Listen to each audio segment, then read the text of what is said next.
Hello, I'm just right here showing you. I just repaired this leak here on this pipe.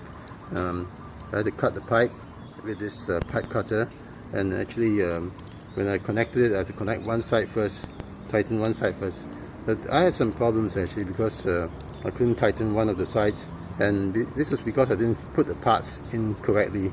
So you have to be very careful when you put the parts in, and then you'll be able to tighten both sides, and yes, you'll be able to fix the leak, which is, I think I cut the pipe only for about 1 inch, and the leak also can be fixed with this method. Thank you for watching.